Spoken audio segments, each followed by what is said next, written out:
오늘 함께 나눌 하나님의 말씀은 사사기 14장 1절 말씀부터 9절까지 말씀입니다.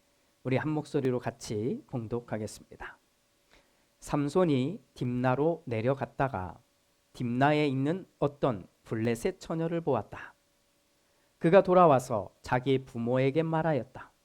내가 딥나에 내려갔다가 블레셋 처녀를 하나 보았습니다. 장가 들고 싶습니다. 주선해 주십시오. 그러자 그의 아버지와 어머니가 그를 타일렀다. 내 친척이나 내 백성의 딸들 가운데는 여자가 없느냐? 왜 너는 할례도 받지 않는 블레셋 사람을 아내로 맞으려고 하느냐? 그래도 삼손은 자기 아버지에게 말하였다. 꼭 그 여자를 색시로 데려와 주십시오. 그 여자는 첫눈에 내 마음에 쏙 들었습니다. 그의 부모는 주님께서 블레셋 사람을 치실 계기를 삼으려고 이 일을 하시는 줄을 알지 못하였다. 그때에 블레셋 사람이 이스라엘을 지배하고 있었다. 삼손이 부모와 함께 딥나로 내려가서 딥나에 있는 어떤 포도원에 이르렀다. 그런데 갑자기 어린 사자 한 마리가 으르렁거리며 그에게 달려들었다. 그때에 주님의 영이 삼손에게 세차게 내리 덮쳤으므로 손에 아무것도 가진 것이 없이 그 사자를 염소 새끼 찢듯이 찢어 죽였다. 그러나 그는 이 일을 부모에게 말하지 않았다. 그는 그 여자에게로 내려가 그와 이야기를 나누었다. 삼손은 그 여자를 무척 좋아하였다. 얼마 뒤에 삼손은 그 여자를 아내로 맞으러 그곳으로 다시 가다가 길을 벗어나 자기가 죽인 사자가 있는 데로 가 보았더니 그 죽은 사자의 주검에 벌떼가 있고 꿀이 고여 있었다. 그는 손으로 꿀을 좀 떠다가 걸어가면서 먹고 부모에게도 가져다 주었으나 그 꿀이 사자의 주검에서 떠온 것이라고는 말하지 않았다. 아멘. 오늘은 저의 고백에서부터 말씀을 나누고 싶습니다. 신학교를 졸업하고 목회 현장 아마도 초기였던 것 같습니다. 그때는 아마도 목사가 되기 이전으로 저는 기억하고 있습니다. 그때 지금 우리가 나누고 있는 사사기를 잠깐 설교했던 적이 있었습니다. 그때가 아마도 저에게는 가장 열정적인 설교를 할 때였다고 저는 기억에 남아 있습니다. 정말 열심히 살았고 정말 열심히 노력했고 정말 열심히 달렸기 때문일 것입니다. 그래서인지는 몰라도 설교한 모습, 그때의 기억을 떠올려 보면 어디서 그런 용기가 나왔는지 모를 정도로 아주 힘이 센 그런 메시지를 자주 전하곤 했던 것 같습니다. 그때 사사기를 설교하면서 정말 많이 외쳤던 내용 가운데 하나가 오늘 우리가 보게 될 삼손과 사자의 이야기이기도 합니다. 정확한 내용은 기억이 없습니다. 하지만 그 느낌만큼은 분명합니다. 이런 내용입니다. 하나님의 사람은 두려워할 필요가 없습니다. 어떤 상황에서도 하나님은 하나님의 사람을 지키십니다. 그 어떤 급박한 상황에서도 하나님은 분명히 하나님의 사람을 지키시고 하나님의 사람을 사용하시고 하나님의 사용을 인도하신다. 이런 내용입니다. 삼손과 사자 이야기, 이 이야기도 아마도 이런 멋진 이야기로 느껴졌기에 이런 내용과 더불어 전했던 것 같습니다. 더 시간을 거슬러 올라가 보면 어려서부터 교회를 다녔고 그리고 교회에서 하는 프로그램이죠. 이런 성경 공부나 이런 걸 열심히 참여했었기에 제 머릿속에 탁 박혀있는 성경의 이야기들도 많이 있습니다. 특히 교회 선생님들이 성경의 재밌는 이야기들을 막 이야기해서 심어줬던 것, 그 가운데 하나가 오늘 이 이야기입니다. 그래서 저에게 남아있는 기억은 그런 거지요. 삼손은 하나님이 세운 사람이고 정말 삼손은 사자를 만났을 때도 두려워하지 않고 오히려 하나님의 영이 팍 임하자 그는 사자도 그냥 맨손으로 탁 찢어버릴 정도의 엄청난 능력의 사람이었다고 기억이 되는 것입니다. 그렇습니다. 오늘 우리가 읽은 삼손이 사자를 죽인 이야기, 이 사건은 끔찍한 이야기가 아니라 멋진 영웅의 이야기의 서막이었던 것입니다. 자, 그런데 정말 그럴까요? 정말 우리의 기억 속에 있는 그 이야기가 맞을까요? 결론부터 이야기합니다. 오늘 우리가 읽은 삼손이 사자를 죽인 이 이야기는 영웅의 이야기가 아니라 참으로 안타까운 이야기에 불과하다는 것입니다. 자, 한번 이야기를 다시 한번 나눠보겠습니다. 삼손이 부모님의 양육 아래서 잘 자랐습니다. 성경은 이렇게 표현합니다. 그 아이는 주님께서 내리시는 복을 받으면서 잘 자랐다라고 말입니다. 그리고 잘 자란 삼손이 어떻게 했을까? 첫머리 14장 1절에 이렇게 말해주고 있습니다. 삼손이 딥나로 내려갔다가 딥나에 있는 어떤 블레셋 처녀를 보았다. 성경을 읽으면서 내려가다라는 표현 같은 것이 나올 때는 그냥 스쳐 보내지 마십시오. 성서의 저자는 이런 표현 안에 자기가 말하고 싶어 했던 내용을 담는 경우가 많기 때문입니다. 삼손은 딥나로 내려갑니다. 딥나는 이방 나라인 블레셋 사람들이 다스리고 있던 도시인 겁니다. 그런데 그곳에 내려간 삼손이 그곳에서 자기 눈에 콩깍지를 씌운 한 여인을 만난 것입니다. 돌아와서는 부모님에게 강력하게 요청합니다. 아버지, 어머니, 제가 딥나에 내려갔었습니다. 그런데 그곳에서 블레셋 처녀를 하나 보았는데 저 장가들고 싶습니다. 주선해 주십시오. 그러자 이 삼손의 부모님은 안 된다고 타이르는 겁니다. 얘야, 하도 많고 많은 우리 집안 사람들도 있지 않냐? 이스라엘 사람들도 그렇게 많은데 왜 굳이 이방 사람? 할례도 받지 않는 이방 사람? 게다가 블레셋 사람이냐? 이에 삼손이 이렇게 말합니다. 꼭 그 여자를 색시로 데려와 주십시오. 그 여자는 첫눈에 내 마음에 쏙 들었습니다. 한눈에 반했다는 이야기 아닙니까? 여기에 그 여자는 첫눈에 내 마음에 쏙 들었습니다 라고 하는 이 말의 원문은 사실은 이런 내용입니다. 내가 볼 때는 그녀가 정답입니다. 내가 볼 때는 그녀가 옳습니다. 이런 마음, 이런 내용이 고스란히 담겨져 있는 겁니다. 이제 누가 뭐래도 삼손에게는 그녀밖에 없다는 표현 아니겠습니까?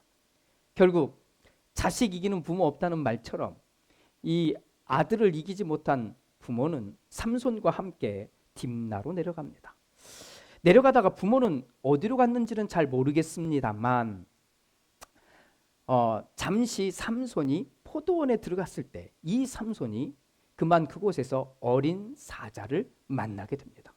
그런데 그때 주님의 영이 세차게 내리쳤다고 말하고는 아무것도 가지고 있지 않았던 맨손이었던 이 삼손이 이 사자를 염소 새끼를 찢듯이 쫙 찢어서 죽였다고. 아주 끔찍한 얘기 같지만 맨손으로 찢어 죽였다는 이야기가 나옵니다. 그런데 되게 놀라운 사건이잖아요. 그런데 이 사건을, 이 이야기를 삼손이 돌아와서는 부모에게 말하지 않았다는 겁니다. 자, 이윽고 딥나에 도착해 삼손은 그 여인을 만납니다. 만나서 대화를 했는데 더 좋은 거예요. 더 좋아진 거지요. 자, 시간이 흐른 뒤에 이 삼손은 이 딥나에 있는 그 여인을 아내로 맞이하려고 그래서 부모와 함께 다시 내려갑니다.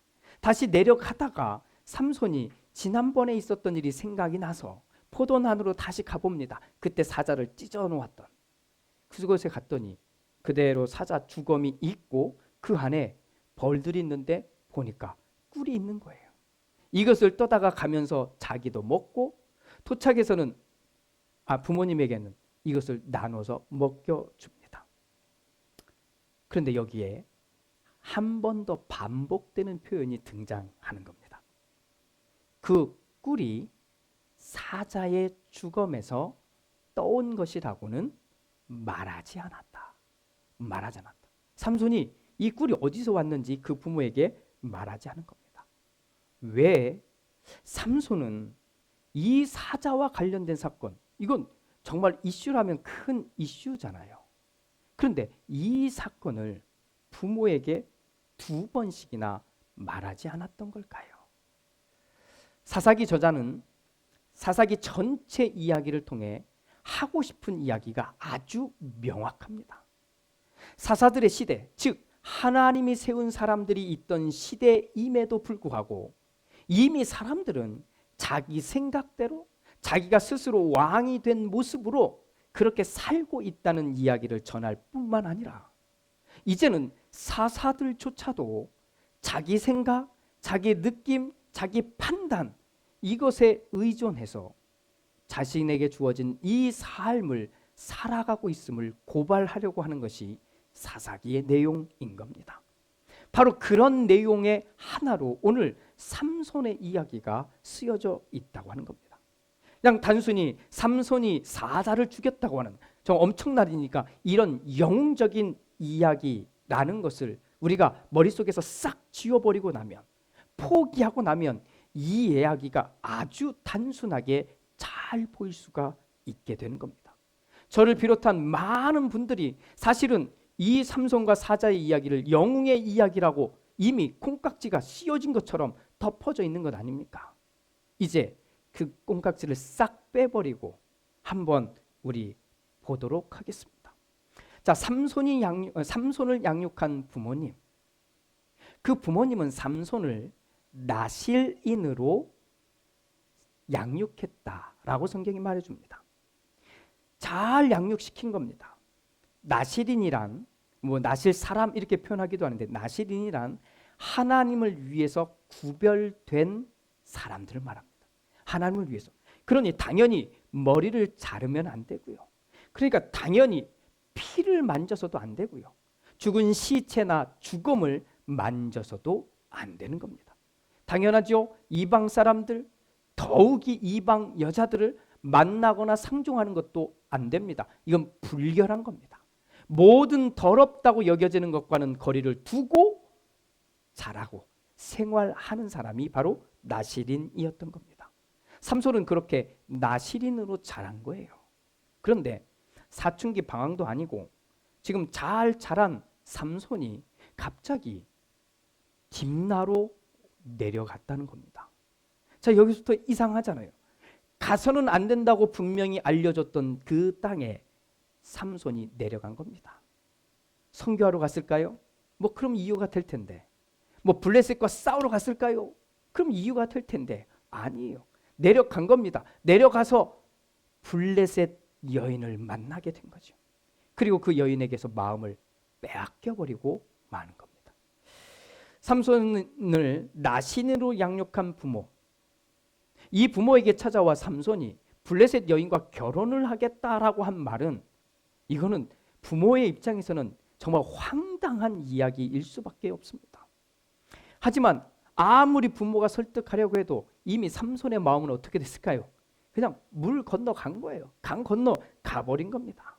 성경은 짧게 한마디 한마디 이런 대화만 등장하지만 사실 이 배경과 상황을 아는 사람들은 이 안에 담긴 무수한 갈등과 그리고 아픔과 설득과 고집 이런 내용이 무수히 있었을 것이라고 하는 것을 충분히 생각해 볼 수 있는 겁니다. 하지만 아무리 하나님 이야기를 들이대도 아무리 나실이는 그렇게 하면 안 된다는 이야기를 다 꺼내도 어려서부터 해왔던 얘기를 다시 다 꺼내도 이미 삼손의 눈에는 그녀만이 진실이고 그녀만이 정답이 된 거지요.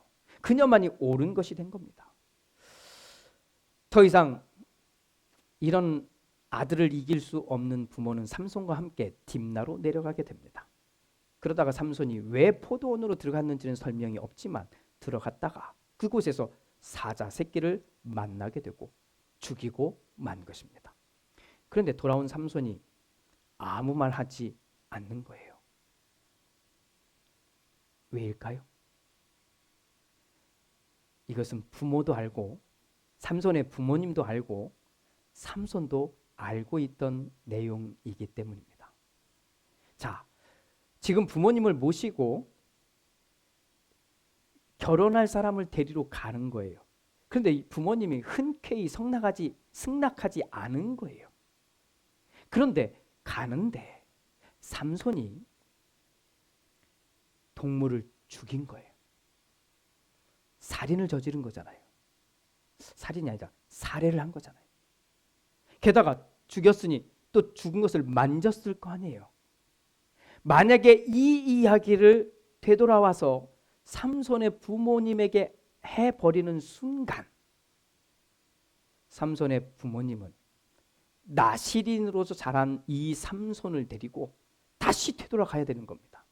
그리고 율법에 있는 그대로 가서 나실인으로서 정결 예식, 다시 몸을 깨끗게 하는 그 예식을 해야만 하는 거예요.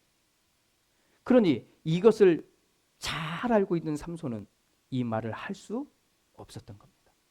그리고는 아무 말 없이 다시 딥나로 내려갑니다. 자, 만나고 다시 이렇게 되돌아오는 거예요. 자, 시간이 지난 뒤에 이제는 그 아내를 데리러 진짜 가는데 이번에는 지난번 사건이 생각이 나는 거지요. 어떻게 됐을까? 하고 가서 봤더니 그 주검 안에 꿀들이 있고 벌들이 있고 그 안에 꿀이 있는 거예요. 그래서 떠서 가면서 자기도 먹고 정말 맛있지 않았을까요? 달달하지 않았을까요? 그래서 부모님에게도 줍니다. 부모님도 먹었습니다. 아마 먹는 동안은 아마 맛있는 이 꿀 때문에, 꿀 맛 때문에 아마 모두가 기분이 좋았을 거예요. 그런데 이게 어디서 왔는지, 이 꿀을 어디서 가져왔는지 말하지 않는 거예요. 왜요? 삼손은 너무나 잘 알고 있었어요.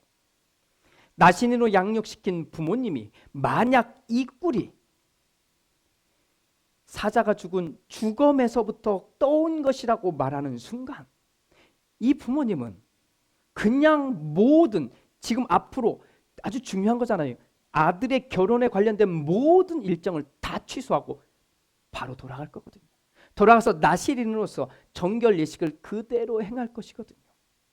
그러니 삼손은 절대 말할 수 없는 겁니다. 사랑하는 교회 여러분, 이제 삼손의 이야기와 삼손과 사자의 이야기의 그림이 잘 그려지십니까?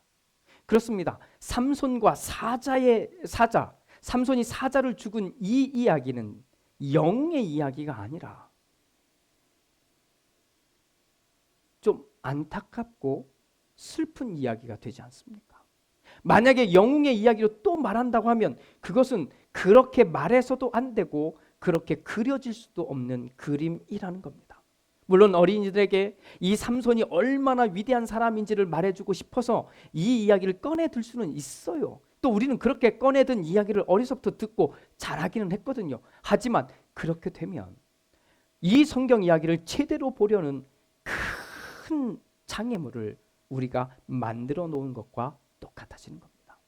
사사기의 저자는 분명하게 말합니다. 지금 삼손은 하나님의 계획을 따라 잘 성장했음에도 불구하고 그 시대, 사사들의 시대의 특징처럼 자기의 생각에 옳은 대로만, 느껴지는 대로만, 자기의 판단대로만 행동하고 있는 것입니다.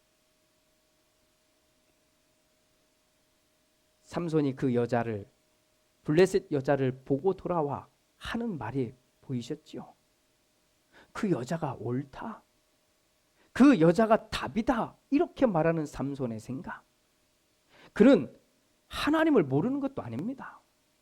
보셨죠? 하나님의 규칙을 모르는 것도 아닙니다. 사실 그런데 다 알고 있기 때문에 요리조리 이리저리 피해 가고 있는 것입니다. 오늘 우리는 삼손의 이야기를 통해 사실은 우리의 모습을 돌아보기 원합니다. 언뜻 오늘의 이야기를 오해하면 이렇게 오해할 수도 있습니다. 그러니까 아예 세상과 딱 끊어서 살아야 돼. 우리 애들은 정말 세상과 정말 완벽하게 단절시켜서 정말 완벽한 보호 속에서 자라게 해야 돼. 자, 이렇게 해석하고 말하는 분이 생길 수도 있습니다. 하지만 이렇게 말하는 건 극단적인 거잖아요. 우리는 이미 이 세상 속에 살아가고 있어요. 이 세상 안에서 이미 살고 있으니 우리는 이 안에서 어떻게 살아내야 할지를 사실은 고민해야 하는 겁니다. 삼손, 그는 큰 그림 속에서는 블레셋 사람들 사이에서 이 이스라엘을 구원해 내려고 하는 하나님의 계획 속에 있는 사람이었습니다. 하지만 그는 블레셋이 만든 세상이 너무 좋았어요. 블레셋이 만든 그 세상을 동경하며 바라보고 있었어요. 역시나 그 블레셋 땅에 있는 정말 아름답게 치장한 그 여인을 보고 마음도 생각도 싹 다 빼앗기고 말았던 겁니다. 분명히 이것은 아니라는 건 지식은 가지고 있는데 마음도 그리고 생각도 다 빼앗겨버린 삼손의 모습을 볼 수 있습니다. 이제는 부모의 마음, 부모의 생각 아랑곳하지 않잖아요. 마치 오늘 우리 주변에서 일어나는 많은 이야기들 속에 등장하고 있는 내용처럼 보이지 않습니까?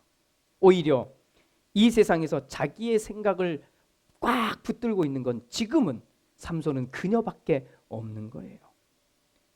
자신이 옳다고 여긴 이 상황을 부모님임에도 불구하고 입을 딱 닫아버리잖아요. 보통 같으면 이야기를 해도 수백 번 이야기를 꺼냈어야 할 삼손이 생각이라고 하는 걸 한 거잖아요. 이걸 말하는 순간 자기가 계획했던 것이 다 박살이 나고 깨어져 버릴 것을 아니까 그 생각이라는 것을 하고서는 입을 다물어 버리잖아요. 한 번도 아니고 두 번. 알고 보면 교회를 다니는 분들 가운데 많은 분들이 사실은 몰라서 그렇게 이상한 행동을 하는 것 아니라는 것 우리는 알고 있습니다. 알면서도 그렇게 하는 거예요. 왜 그럴까요? 저도 그 속마음을 좀 알고 싶습니다. 사랑하는 교회 여러분, 오늘 삼손과 사자의 이야기를 들으면서 어떤 생각을 하게 되셨습니까? 저는 여러분들과 함께 사사기를 읽어가며 우리 모두가 이런 생각들을 계속해 보았으면 좋겠다고 생각합니다. 우리가 얼마나 이기적이어야 내가 이기적인 사람이구나 라고 인정할까요? 우리가 얼마나 자기 마음대로 살아야 하나님보다 내가 진짜 나한테 왕이로구나 라고 인정할까요? 우리가 얼마나 마구 살아야 내가 진짜 나쁜 사람, 악한 사람이구나 라고 인정하게 될까요? 그렇습니다. 우리는 작게든 많게든 사실 이기적이라고 하는 것을 인정하자는 것입니다. 우리 부부 사이에도 이기적이잖아요. 자꾸 아니라고 말하지 마세요. 가족들임에도 불구하고 이기적이잖아요. 그러니 사회에서는 오죽하겠어요. 또 교회에서도 그런 모습이 안 드러나겠습니까? 아니라고 말해봤자 소용없어요. 이기적이거든요. 이걸 인정하자는 거예요. 또 우리는 대부분의 삶을 내가 왕이다 이러고 살고 있잖아요. 분명히 하나님을 믿는다고 말은 하는데 모든 결정, 판단, 행동 하나님 앞에 잘 내려놓지 않잖아요. 그냥 내가 스스로 왕이 되어 살고 있다고 하는 거 인정하자는 거예요. 또 우리는 알고 보면 자기에게 불리한 말은 거의 하지 않잖아요. 이거 인정하자는 거예요. 심지어 부부 사이에도 가족들 사이에도 교인들 사이에도 자기가 좀 불리할 것 같은 자기가 손해볼 것 같은 그런 말들은 딱 입을 다물잖아요. 그렇게 그런 상황들의 말들을 덮어버린 데 익숙한 우리를 인정하자는 겁니다. 그렇게 되면 오히려 그렇게 인정하면 오히려 마음 편하다는 거 그거 경험해 봤으면 좋겠습니다. 너무 감추려고 하니까 막 신경 쓰고 머리 아프잖아요. 인생 자체가 거짓말이라면 모를까? 우리 그거 인정하면서 보자는 겁니다. 삼손처럼 이렇게 사는 것이 사실 사사시대의 특징인 겁니다. 그 당시 그 사람들은 그렇게 살았어요. 그런데 알고 보니 오늘 우리도 비슷하게 살고 있다는 이야기인 겁니다. 그런 점에서 오늘 삼손의 이야기는 1차적으로는 비난받아 마땅한 이야기지만 오늘 이 이야기를 그냥 우리의 이야기로 받아들였으면 좋겠습니다. 삼손과 사자, 더 이상 영웅의 이야기가 아니라 하나님을 알면서도 또 하나님의 규칙과 하나님의 법을 알면서도 감추고 속이고 자기 이익에 눈이 먼 한 청년의 이야기로 우리는 보게 되었습니다. 그러니 사랑하는 교회 여러분, 우리 좀 더 솔직해져서 자기 이익에 눈이 멀어버린 그런 삶을 살아서 사실 남들은 보고 있다는 거 아셔야 돼요. 그렇게 살아가는 것이 아니라 오히려 하나님 앞에서 정직하게 살아내려고 애쓰고 몸부림치는 그런 모습을 우리 부부 사이에도 가족들 사이에도 교회 안에서도 서로 볼 수 있게 되기를 주님의 이름으로 축복합니다. 기도합니다. 주님, 오늘 삼손의 이야기를 나누면서 많은 고민과 생각을 해봅니다. 그냥 한 영웅의 이야기처럼 읽을 때는 마음도 편하고 생각도 편안했지만 그것을 거두고 그리고는 진짜 이야기를 읽어보니 어쩜 우리와 이렇게 비슷한지 아니면 우리가 더 그렇게 사는지 모르겠습니다. 그래서일까요? 읽고 또 읽고 또 읽고 나면 마음이 불편해집니다. 하지만 오늘 말씀을 힘입어서 다시 한번 생각을 모아봅니다. 하나님, 하나님의 뜻대로 하나라도 살아내는 정직하고 솔직하게 살아내는 우리가 되게 하옵소서. 용기를 내어서 가장 가까운 사람과 솔직한 이야기를 꺼내놓을 수 있는 그 관계가 되게 하시고 또 교회 안에서도 서로가 진심으로 위로하고 기도해주고 함께 할 수 있는 우리가 되도록 지켜주시옵소서. 그렇게 하나님 안에서 그렇게 부단히 살고 있는 그 모습에 서로 박수 쳐주고 격려해 줄 수 있는 우리 모두가 되게 하옵소서. 그렇게 부부가 회복되게 하시고 그렇게 가족들이 회복되게 하시고 그렇게 교회가 또 나와 함께하는 이웃들과 주님 안에서 회복되는 놀라운 역사를 경험하게 하옵소서. 예수님의 이름으로 기도드립니다. 아멘.